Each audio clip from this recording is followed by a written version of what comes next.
సేన మంగళగిరి శాఖ వారి ఆధ్వర్యంలో త్రిగుల్ శెట్టి కొండలరావు గారి ఆధ్వర్యంలో నేడు ఇక్కడ ఈ కార్యక్రమం చేయడం సంక్షేమ సేన జనసేన పరిపరుస్తూ ఇంకా మంచి మంచి కార్యక్రమాలు చేసి టీడీపీ జనసేన ఉమ్మడి పొత్తులో భాగంగా సీటు ఎవరికి ఇచ్చినా ఎక్కడిచ్చినా సరే మన అధినాయకుడి లక్ష్యం మన లక్ష్యం పవన్ కళ్యాణ్ గారు ఉన్నత స్థితిలో ఉండాలని మనం కోరుకుంటున్నాం కాబట్టి దానికి అనుగుణంగా మనందరం కలిసి పనిచేసి హరిరామ జోగయ్య గారు 85 సంవత్సరాల వయసులో కూడా మనం ఒకటి గుర్తుపెట్టుకోవాలి.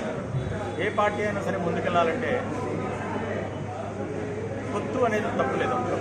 చాలా ఎలక్షన్ పార్టీలు కూడా పొత్తుల ద్వారా ముందుకు వచ్చినాయి.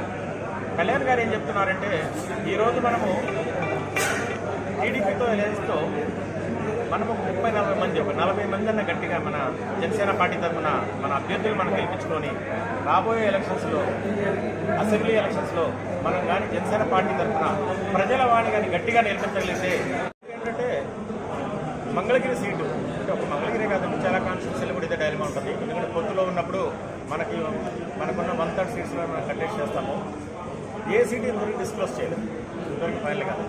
కళ్యాణ్ గారు అప్పటి పరిస్థితులను బట్టి ఇక్కడున్న జనసేన పార్టీ నాయకులకు ఇస్తే కాపు సంక్షేమ జనసేన పార్టీకి సపోర్ట్ చేస్తుంది.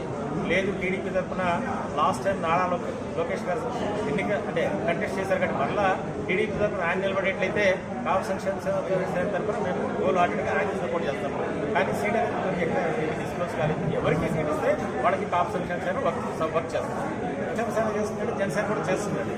ఎందుకంటే ఈ ఉమ్మడిగా తెలుగుదేశము జనసేన తెలుగుదేశము ఎలక్షన్స్కి వెళ్ళేటప్పుడు కాపు నాయకులే కాదు, జనసేన పార్టీలో ఉన్న ప్రతి కార్యకర్త పవన్ కళ్యాణ్ గారు ఏది డిసైడ్ చేస్తే దాన్ని ఫాలో అవడానికి 100% తూచా తప్పక ముందుకు వస్తున్నారు. ఎందుకంటే జనసేన పార్టీ తరఫున కళ్యాణ్ గారు జనసేన పార్టీ నాయకులకి ఇవ్వాలా, నారా లోకేష్ గారు ఏది డిసైడ్ చేస్తే దాన్ని జనసేన పార్టీ 100% దాన్నే సపోర్ట్ చేస్తుంది. జనసేన పార్టీ నాయకులు కార్యకర్తలు దాన్ని ఫాలో అవుతారు. చిరంజీవి గారు పార్టీ పెట్టి తర్వాత కాంగ్రెస్లో కలిపేశారు 2009లో. తర్వాత 14లో మనం పోటీ చేయాల. పోటీ చేస్తే పోరాటం ఉండేది, కొన్ని సీట్లు తీసుకుని అదే బాగా అయిపోయింది. 19కి వచ్చేసి సింగల్గా చేసాం. సింగల్గా చేసినప్పుడు మనం మీ అన్నయ్య వల్లే చేస్తాడేమో, నువ్వు కూడా దేంట్లో కలిపేస్తావని కాపులందరూ ఎవరు ఓట్లేలా, కొద్ది పర్సెంట్ వేశారు. మా ఊళ్ళోనే రూపాయికి 30 మనమే కావాలి మనకి వేసారు. 50% వైసీపీకి వేశారు. అట్టా మనకి కొన్ని ఇబ్బందులు ఉన్నాయి. దానికి ఏమన్నా 30-40 సీట్లు వస్తే మనం ఇట్లా మాట్లాడేవాళ్ళం కదా, ఇండేవాళ్ళం. ఎప్పుడు అట్టా ఉండదు రాజకీయం. 2 సీట్ల నుంచి బీజేపీ దేశాన్ని పరిపాలిస్తుంది. ఇలా 180 మంది కాపులు ఇలా జనసేన అనుకుంటారు. అవునన్నా కాదన్నా, మనం సింగిల్గా ఎలా గెలుస్తాం? 30-40 సీట్లు కాదు, 40 సీట్లు వచ్చే మనమే కింగ్ మేకర్ కూడా కాదు, కింగ్వే మనం. అట్లా పెరిగింది పార్టీ. ఇంకోటి, మేము 40 సంవత్సరాలు చేసినప్పుడు కొంచెం మా తాడేపల్లి మండలంలో గ్రామాలు 30 గ్రామాలన్నీ సిపిఎంకి. మా ఓటర్లు కూడా లేవు.